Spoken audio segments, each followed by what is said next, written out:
Fala pessoal, para você que perdeu nossos vídeos aí sobre suplementação, a gente está fazendo um compilado aí nesse vídeo de hoje. A gente vai repassar aí os tópicos mais importantes sobre todas as suplementações. Então fica aí no vídeo, deixe seu like, compartilhe com seus amigos, se inscreva no canal e acompanhe nosso conteúdo. Vamos abordar um pouquinho agora sobre a função, né? Por que usar a cafeína como um recurso ergogênico? Então a cafeína tem a principal função de excitar o sistema nervoso central. Então ela tem efeito de estimular, né, de primeiro momento. A gente brinca que é sistema de luta ou fuga, né? Então uma resposta imediata do nosso corpo a uma reação de modo geral. Então a cafeína ela tem como principal função melhor da função cognitiva. Então a gente aumenta o estágio de vigília, fica mais atento àquela situação e também acaba retardando a fadiga. Então é um outro ponto fundamental do uso, né, da cafeína. Então, como usar a cafeína, Rômulo? Isso é uma dúvida muito comum, né, e as pessoas acabam usando de forma errada, né, e é um ponto muito bacana de falar. Então, a dose, né, usual, a dose diária, está em torno de 3 mg a 6 mg por quilo de peso. Uma coisa que é importante mencionar é a quantidade de cafeína nos alimentos. Então, a gente tem bastante alimento aí com uma concentração de cafeína bem legal. Então, um café expresso aí, em torno de 150 ml, tem em torno de 150 mg de cafeína. Um café coado tem em torno de 110 mg. Tem outros alimentos também que acaba tendo, então chá, por exemplo, chá verde, guaraná, até mesmo refrigerante, tem umas doses de cafeína, só que são doses bem baixas aí. Só para abrir um parênteses aqui, uma pessoa que está suplementando, a gente já espera que ele esteja fazendo tudo certo, né? Sono, alimentação, treino. Aí o cara tá tomando refrigerante. Não tem como. Então, como pré-treino, né? Todo mundo já sabia, né? Que podia usar, que tem esse efeito agudo e tudo mais. Mas será que, Rômulo, o pós-treino seria interessante usar a cafeína? Sim, tem alguns estudos mostrando que ela otimiza, né, a formação de glicogênio muscular, né? Então ela otimiza, né, a enzima glicogênio sintetase, então aumenta a produção de glicogênio no músculo no pós-treino. Então um indivíduo que come carboidrato em essência, né, pelo menos 4 gramas por quilo de peso. E também tem um outro efeito legal, que está sendo estudado bastante também atualmente, é que a cafeína no pós-treino otimiza mais ainda a oxidação de gordura. Então você continua, né, tendo efeito do pré-treino no pós-treino. Então você acaba tendo mais essa oxidação de gordura, mais essa lipólise, mais a utilização da gordura pelo músculo. Então são vários efeitos positivos quanto ao uso da cafeína no pós-treino. Então qual é a função aí da beta-alanina? A beta-alanina por si só, ela não faz nada. Ela tem a função de se ligar ali à L-histidina e aumentar o nível de carnosina intramuscular. E aí sim, a carnosina vai dar o efeito ergogênico. Só que a gente não consegue aumentar os níveis de carnosina suplementando, por exemplo, carnosina. A gente tem que ter um precursor ali que é a beta-alanina. É o que a gente mais consegue suplementar para aumentar os níveis de carnosina intramuscular e ter os efeitos benéficos. Então a suplementação de carnosina vem realmente para tamponar esse meio intracelular. Então um exemplo básico aqui, por exemplo, um crossfit aí. Se a gente for pegar aqui um benchmark muito famoso, que é o Isabel, que consiste, né, em fazer o mais rápido tempo 30 snatches. Então quem faz mais rápido 30 snatches dentro de um tempo acaba ganhando. E o recorde aí é em torno de 59 segundos, de fato. Então, se eu não estou beneficiando com o uso da beta-alanina, eu tendo a fadigar mais rápido, então eu demoro a executar aquele exercício. Se eu tenho a suplementação de beta-alanina, eu demoro a minha fadiga, eu retardo a minha fadiga, então eu consigo fazer mais rápido e aqueles 30 snatches tem que fazer. E quando não usar a beta-alanina, também é uma coisa importante, né? Quando não usar exercício aeróbio, por exemplo, a pessoa vai fazer uma corrida aí de 5 km. Cara, ela teoricamente ela não vai fadigar por uma acidose, né? Vai ser ali distúrbio hidroeletrolítico, vão ser outras coisas que vão acontecer. Porque ela está em aeróbio, gerando ATP pela via aeróbia, não faz esse substrato tão ácido, né? Ela está ali com a parte da respiração celular acontecendo. Então a beta-alanina teoricamente não ajudaria em nada. Muita gente aí não conhece como uma suplementação, a gente não escuta muito aí falar pela indústria farmacêutica ou de suplementação, porque é uma suplementação muito barata. Então tem numa farmácia, a gente compra aí por preços muito baixos. Não é interessante para a indústria farmacêutica trabalhar com esse ativo, né?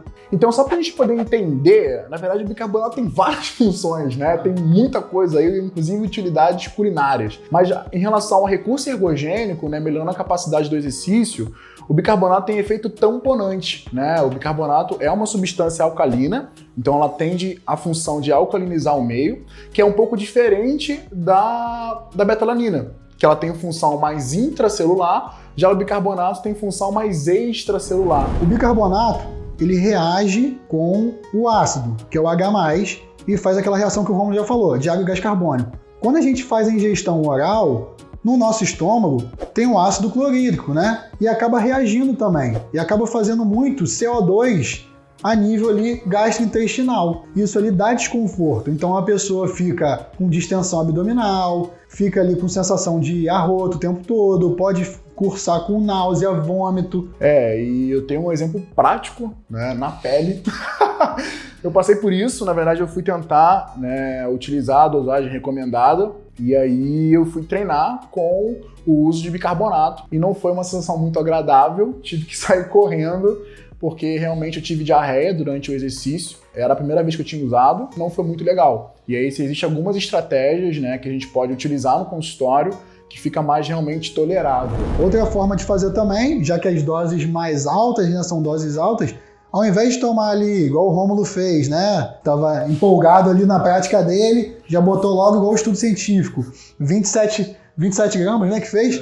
Ele poderia, dentro de um dia, se ele queria fazer esse teste, sei lá, às 7 horas da noite, ele poderia começar essa suplementação ali 36 horas antes, se dividir ali 5, depois de mais 6 horas tomar mais 5 gramas, depois de mais 6 horas mais 5 gramas. Tá que o efeito não ia ser tão agudo assim, mas você conseguiria alcançar um sangue mais alcalino e talvez melhoraria a tua performance também. E seria menos maléfico, né? Seria mais aceito ali a suplementação sem tanto efeito colateral por uma dose alta. Então, esportes que valem a pena fazer acabam sendo os mesmos aí que a betalanina. Esportes aí que tem pico de intensidade, né? Como a gente já falou, judô, jiu-jitsu, crossfit, qualquer exercício que tenha HIIT, né? Exercício de alta intensidade intervalado. Isso aí é bem interessante aí a utilização dos tamponantes, não só do bicarbonato. Esportes de duração contínua, mas que sejam até 4 minutos.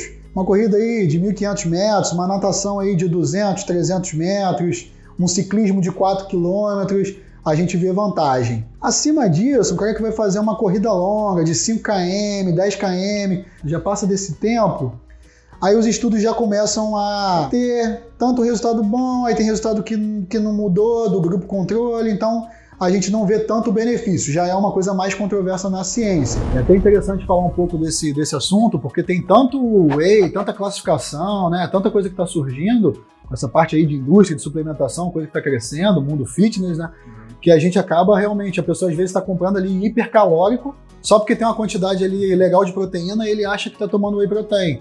E não é. Daqui a pouco o Romulo vai falar melhor aí sobre as classificações do whey protein e vocês vão ver que tem realmente um padrão a ser seguido ali para realmente ser um whey protein. Outra coisa também é falar que a própria tradução do whey é soro do leite, né? Então whey protein é proteína do soro do leite. Então a gente vê muito no mercado aí whey protein de carne, whey protein vegetal. Na verdade seriam outros tipos de proteína e não whey protein. O whey protein é do leite. E uma outra questão também que é importante falar é que existem outras formas, não vem muito ao vídeo aqui, mas, por exemplo, na proteína de origem vegetal, o paciente que tem uma alergia à proteína de vaca pode se beneficiar com o uso da proteína de origem vegetal, né? Que ali vai ter a lentilha do arroz, por exemplo, tem a semente de abóbora, então não vai ter, né, proteína ali do soro do leite que pode se beneficiar com o uso, por exemplo. Até mesmo esse de proteína da carne, então carnívoro, esse outra forma de apresentação de proteínas. O que é interessante, Denis, você está falando, porque as pessoas hoje têm esse preconceito, né? Fala, pô, Rômulo, o whey protein é porque ganha peso, então eu quero perder, eu tenho que consumir realmente o whey protein? Então, assim, a pessoa tem que consumir proteína diária. Então a gente tem uma recomendação, que a recomendação é pelo menos 1,2 gramas de proteína por quilo de peso dia. Então, às vezes, você faz um café da manhã, você consegue colocar um ovo. O almoço, você consegue botar uma carne. No jantar também, e o lanche. Você não vai botar proteína nesse lanche? Às vezes você tá aqui no consultório trabalhando, né? Você almoça meio-dia, sei lá, você vai jantar só 8 horas da noite, fico atendendo aqui pra caramba, eu não vou abrir um pote de frango, por exemplo, com batata doce na frente do meu paciente. Por exemplo, um shake de whey protein eu consigo tomar e eu consigo bater a meta de proteína. Então, mesmo meu objetivo sendo perda de peso, eu preciso ingerir proteína. Então, se você não consegue comer frango, peixe, carne, ovo, né, você pode usar o whey protein sem problema nenhum. Inclusive, o que a gente vê de recomendação assim, bem simples, é que realmente a gente tem que fazer uma alimentação com proteína pré-treino, dependendo da quantidade de massa muscular que o cara tenha, né, que faz um cálculo de proteína, mas seja whey ou seja qualquer outra proteína, e uma suplementação pós-treino ali, ou uma ingestão pós-treino de proteína, não necessariamente whey protein. E, cara, janela anabólica é uma coisa realmente que é muito controversa ainda, né? Não tem nenhum estudo que prova que, cara, o cara que faz whey protein na primeira 1h30, 2 horas, que na teoria essa janela anabólica teria mais benefícios. Agora a gente sabe que o cara que erra o dia todo a dieta, só toma whey protein depois, a pessoa que faz tudo certinho e não toma whey protein vai ter mais resultado que ela. E para você que se interessou por algum conteúdo desse vídeo, então sobre creatina, por exemplo, beta-alanina, whey protein, e quer saber um pouco mais sobre o assunto, aqui na descrição a gente deixa o link de todos os vídeos, e se tiver alguma dúvida, nossas redes sociais estão aqui embaixo, então é só você clicar também nesse link e tirar essa dúvida com a gente.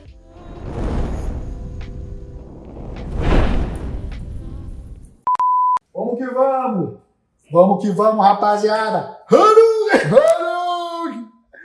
Já gravou? Eu não ganho pra isso, não ganho. Botou aí? Já, pô, já tá no timing ali já.